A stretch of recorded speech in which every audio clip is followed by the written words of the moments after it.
అందరికీ నమస్కారం. ఈ వీడియో చూసే ముందు ఓం నమ శివాయ అని ఒక చిన్న కామెంట్ చేయండి. వశిష్ఠుడు జనకునితో 11వ రోజు కథను ఈ విధంగా చెప్పవలెను.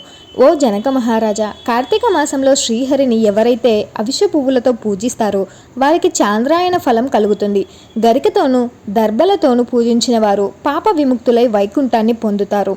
అలాగే రంగురంగుల వస్త్రాన్ని శ్రీహరికి సమర్పించిన వారు మోక్షాన్ని పొందుతారు.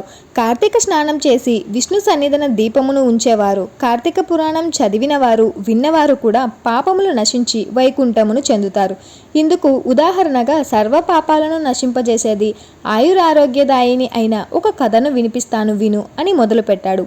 కళింగ దేశీయుడైన మద్యుంధరుడు అనే ఒక బ్రాహ్మణుడు స్నాన సంధ్య వందనాలన్నింటినీ విడిచిపెట్టి ఇతరుల ఇళ్లలో కూలి పని చేస్తూ ఉండేవాడు. అతనికి పరమ సాధ్వి అయిన సుశీల అనే పేరున్న భార్య ఉండేది.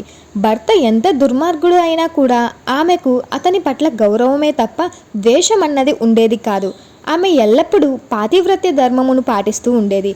కొన్నాళ్లకు మందరుడు తనకు వచ్చే తక్కువ ధనముతో జీవించడం కష్టమని భావించి దారుల కాచి బాటసారులను కొట్టి వారి నుండి ధనాన్ని అపహరిస్తూ కాలం గడపసాగాడు.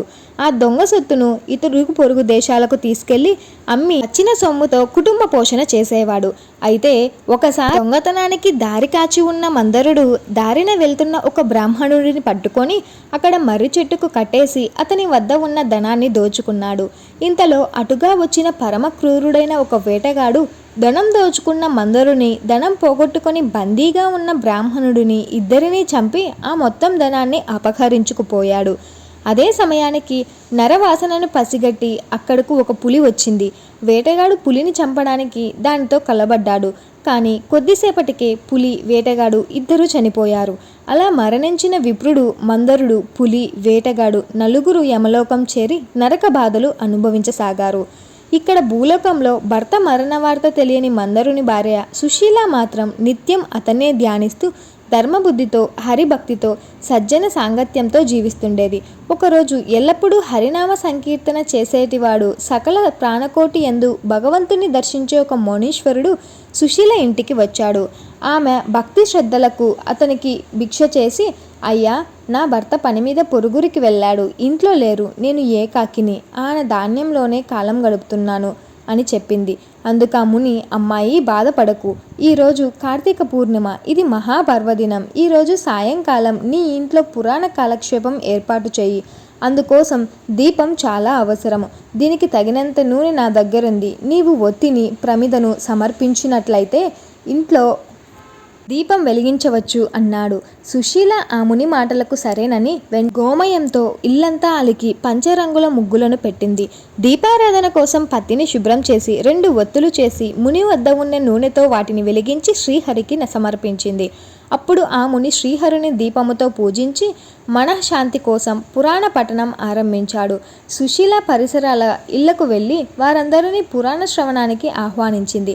అందరితో పాటు తాను కూడా ఏకాగ్రతతో ఆ పురాణ కథ విన్నది. ఆ తర్వాత ఆమెకు శుభాశీస్సులు అందించి మునీశ్వరుడు వెళ్ళిపోయాడు. ప్రతినిత్యం శ్రీహరి పూజ చేయడం వల్ల క్రమక్రమంగా ఆమె జ్ఞాని అయ్యి కొంతకాలానికి మరణించింది. వెంటనే శంఖ చక్రములను ధరించి చతుర్బాహువులు, పద్మాక్షులు, పీతాంబరదారులు అయిన విష్ణుదూతలు దివ్య విమానాన్ని తెచ్చి సుశీలను వైకుంఠానికి తీసుకుపోసాగారు. అందులో వెళ్తున్న సుశీల మార్గమధ్యంలో వచ్చిన నరకమునందు నరకబాధలు పడుతున్న తన భర్తను మరియు ముగ్గురిని గుర్తించి విమానాన్ని కలిపి అందుకు గల కారణమేమిటో తెలియజేయమని విష్ణుదూతలను కోరింది.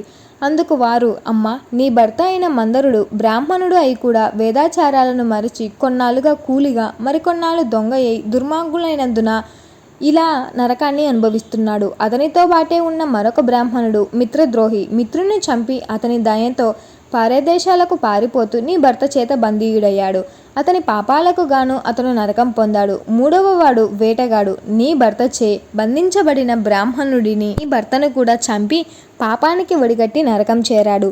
ఇక 4వ జీవి ఒక పులి. ఆ పులి కూడా పూర్వ పాపం వల్ల నరకం చేరింది. వీరి నరకయాతనకు కారణాలు ఇవే అని వివరంగా చెప్పాడు. అప్పుడు సుశీల విష్ణుదూతలను చూసి ఏ పుణ్యం చేసినట్లయితే వాళ్ళకి ఆ నరకం తప్పుతుందో చెప్పండి అని కోరింది.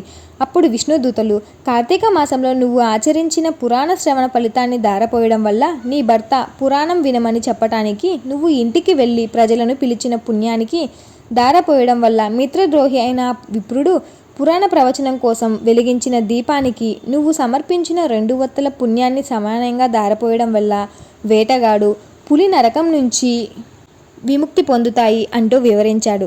అలా వాళ్ళు చెప్పగానే సుశీల ఆయా పుణ్యాలను ధారపోయడం వల్ల ఆ నలుగురు నరకం నుంచి విముక్తులైతారు. వాళ్ళు కూడా దివ్య విమానాలను ఎక్కి సుశీలను అనేక విధములుగా ప్రశంసిస్తూ మహాజ్ఞానులను పొందే ముక్తి పథకాన్ని చేరుకున్నారు.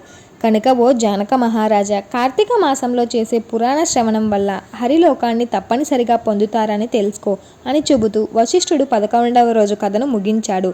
ఇది స్కంద పురాణ కార్తీక మహాత్మ్యే ఏకాదశాధ్యాయ సమాప్తః. వీడియో నచ్చితే సబ్స్క్రైబ్.